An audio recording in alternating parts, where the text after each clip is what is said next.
Prepárate para adentrarnos en un caso que todavía perturba la Costa del Sol, Un caso que nos traslada a Mijas en 1999, donde Rocío Waninkoff, una joven de 19 años, desapareció. dejando tras de sí un rastro de incertidumbre y miedo. Una desaparición que se convirtió en una búsqueda desesperada, Una carrera a contrarreloj.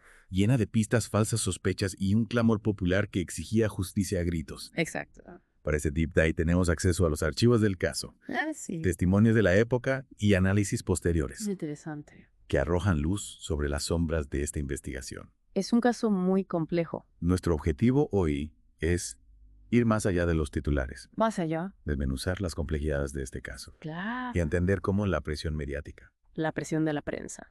y los errores humanos pueden tejer una red de confusión Totalmente. en la búsqueda de la verdad. La verdad a veces se esconde. Empecemos por aquella fatídica noche Una noche terrible.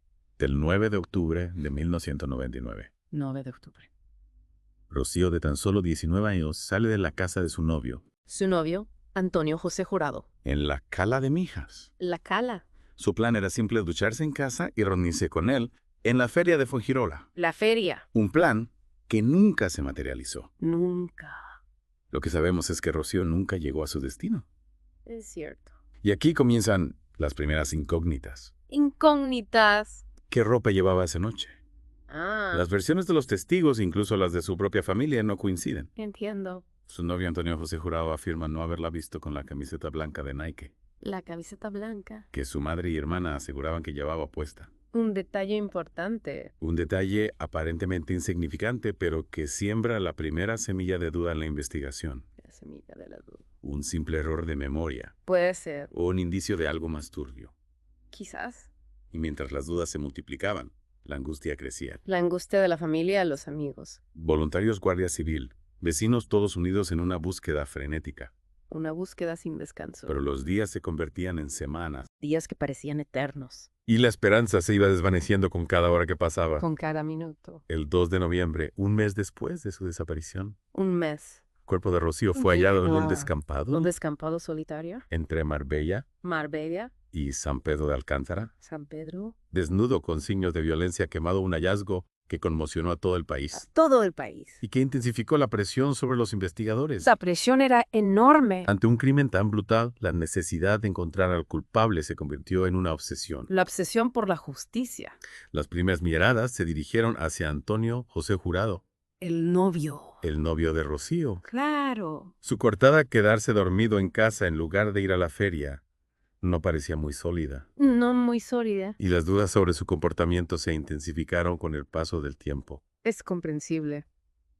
Jurado siempre defendió su inocencia. Siempre. Incluso 20 años después, llegó a afirmar que la Guardia Civil lo había maltratado durante los interrogatorios. Maltratado. Una acusación grave que, de ser cierta, arrojaría aún más sombras sobre la investigación. Sin duda. Pero la atención pronto se desvió hacia otra figura. ¿Hacia quién? Dolores Vázquez, mosquera expareja de la madre de Rocío. Dolores Vázquez. Dolores, una mujer de origen gallego, criada en Reino Unido, Criada en Reino Unido. se convirtió en la principal sospechosa. La principal sospechosa. La Guardia Civil la sometió a una intensa vigilancia. Una vigilancia constante. Interceptaron sus llamadas. Sus llamadas. E incluso introdujeron a un agente encubierta en su círculo social. Una agente encubierta. La presión mediática era asfixiante, Asfixiante. y la sombra de la duda se extendía sobre ella de forma implacable. Implacable. Y aquí es donde el caso da un giro crucial. Un giro inesperado. Dolores es detenida y encarcelada preventivamente, Detenida data. a pesar de declararse inocente desde el primer momento. Inocente. Su versión de los hechos era clara. ¿Y cuál era? La noche del crimen estaba en casa cuidando de su madre y de una sobrina pequeña. Cuidando de su familia. Sin embargo, las pruebas parecían apuntar en su contra. ¿Qué pruebas? Unas fibras encontradas en el cuerpo de Rocío, supuestamente coincidentes con la ropa de Dolores, ¿Qué obras? se convirtieron en la principal evidencia de la acusación. La principal evidencia. El juicio con jurado popular se convirtió en un auténtico espectáculo mediático. Un show mediático. La opinión pública, influenciada por una prensa sensacionalista, Sensacionalista. que no escatimaba en detalles escabrosos, ya había condenado a Dolores antes de que se dictara sentencia. La habían condenado antes del juicio. La fiscalía se centró en desacreditar a Dolores, presentándola como una persona fría, calculadora, incluso celosa de la relación de Rocío con su madre. Una estrategia común. Pero más allá de las especulaciones y los rumores, las pruebas físicas eran sorprendentemente débiles. Débiles.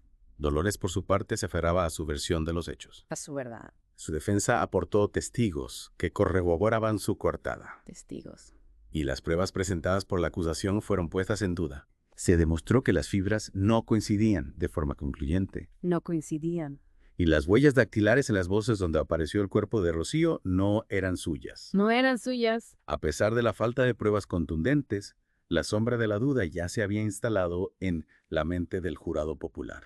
La duda sembrada por la prensa. El juicio plagado de irregularidades y alimentado por el frenesí mediático se convirtió en un juicio paralelo en los medios de comunicación. Un juicio paralelo. Dolores Vázquez, sin una prueba irrefutable que la incriminara, se enfrentaba a una condena social ineludible. Una condena social ineludible. Y llegó el veredicto culpable. Dolores Vázquez fue condenada a 15 años de prisión.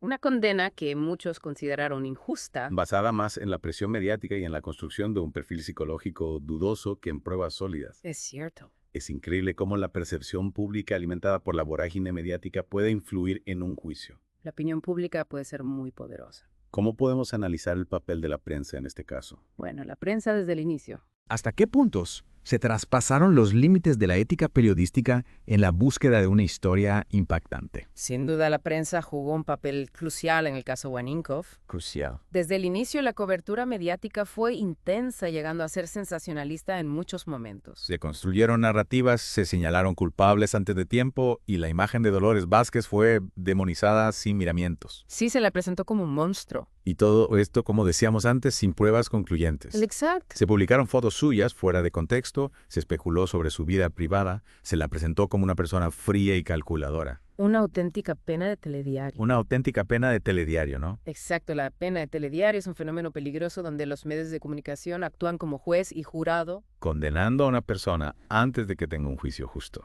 Y en el caso de Dolores, esta condena mediática tuvo un impacto devastador. A pesar de la condena, la defensa de Dolores no se rindió.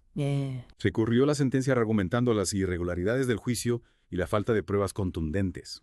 Un recurso complicado. Y el Tribunal Superior de Justicia de Andalucía les dio la razón. El veredicto fue anulado por falta de motivación y se ordenó un nuevo juicio. ¡Nuevo juicio! Tras 17 meses en prisión, Dolores Vázquez fue puesta en libertad. Pero el daño ya estaba hecho. Su reputación, su vida quedaron marcadas por la sombra de la sospecha. Marcadas para siempre. Y aunque legalmente era inocente, la condena social persistía. La sociedad no olvida tan fácilmente.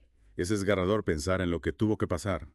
Dolores, la incertidumbre, la angustia, el miedo y todo por un crimen que no cometió. Una injusticia terrible. Pero mientras Dolores esperaba un nuevo juicio, el destino en un giro inesperado sacudió de nuevo la Costa del Sol. ¿Qué ocurrió? En agosto de 2003, 4 años después del asesinato de Rocío, la localidad de Corín se vio envuelta en una nueva tragedia. Otra tragedia. La desaparición de Sonia Caravantes, una joven de tan solo 17 años. Sonia Caravantes. La sombra del miedo volvía a extenderse por la región. La similitud con el caso de Rocío era escalofriante. Dos casos muy parecidos. Una joven desaparecida en la misma zona, el mismo ambiente de incertidumbre y angustia. La angustia de las familias, la incertidumbre de la policía. Se trataba del mismo asesino.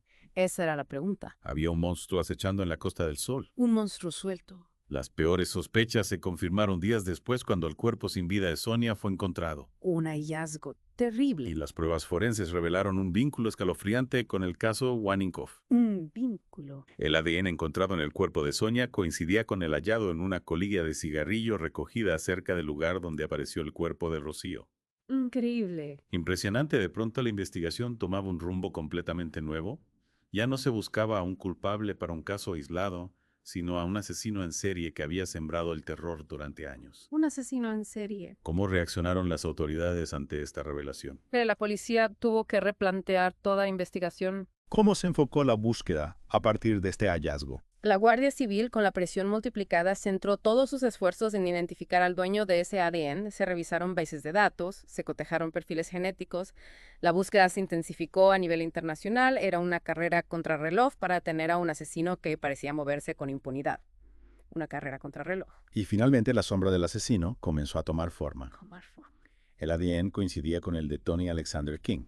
Tony King, un ciudadano británico residente en la zona, residente en la zona. con un historial delictivo en su país de origen que incluía agresiones sexuales. Agresiones sexuales. Un hombre que había logrado ocultarse a plena vista, tejiendo una red de engaños y manipulación. Un auténtico depredador.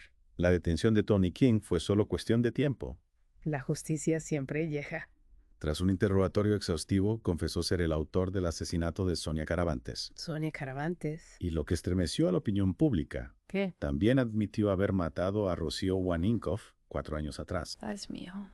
Una confesión que no solo confirmaba las sospechas, sino que había una profunda herida en el sistema judicial español. Una herida profunda. Dolores Vázquez, la mujer que había pasado 17 meses en prisión por un crimen que no cometió, Una víctima del sistema. finalmente era exonerada. Exonerada pero marcada de por vida. La sombra de la sospecha que la había perseguido durante años se desvanecía, Se desvanecía. pero el daño ya estaba hecho. El daño ya estaba hecho. Su vida marcada por la tragedia y la injusticia era un reflejo del terrible error que se había cometido. Un error que nunca debería haberse producido. Dolores Vázquez, la víctima invisible de un caso que conmocionó a España. Dolores Vázquez, una mujer que la justicia le falló. Su caso nos recuerda la fragilidad del sistema judicial, la importancia de la presunción de inocencia y el peligro de los juicios paralelos.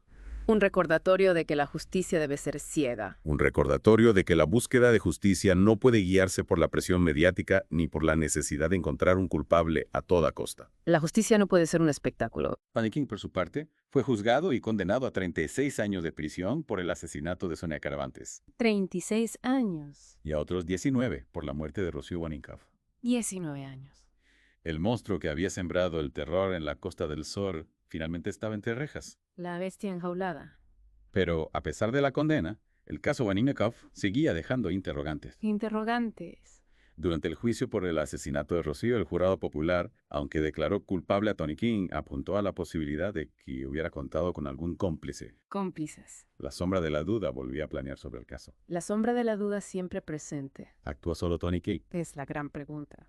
¿Hubo alguien más involucrado en la muerte de Rocío? La investigación nunca pudo confirmar la existencia de cómplices. El misterio como una sombra persistente sigue presente. El misterio sin resolver. El caso Waninkoff, un caso que nos recuerda la importancia de la presunción de inocencia, la necesidad de una justicia rigurosa y el peligro de los juicios paralelos en los medios de comunicación. Un caso para la reflexión. Un caso que nos enseña que la sombra de la duda puede ser tan peligrosa como la sombra del propio crimen. La duda puede ser nuestro peor enemigo. Y con esta reflexión cerramos nuestra inmersión en el caso Waninkoff. Un caso que nos ha dejado conmocionados. Un caso complejo lleno de giros inesperados que nos invita a cuestionar, a no ver nada por sentado y a recordar que la verdad a veces puede ser un camino largo y tortuoso. De verdad a veces se esconde. Un caso que nos deja con una última pregunta. ¿Qué pregunta? ¿Se hizo realmente justicia? Una pregunta que tal vez nunca tenga respuesta. La respuesta tal vez se encuentre oculta entre las sombras esperando a ser revelada.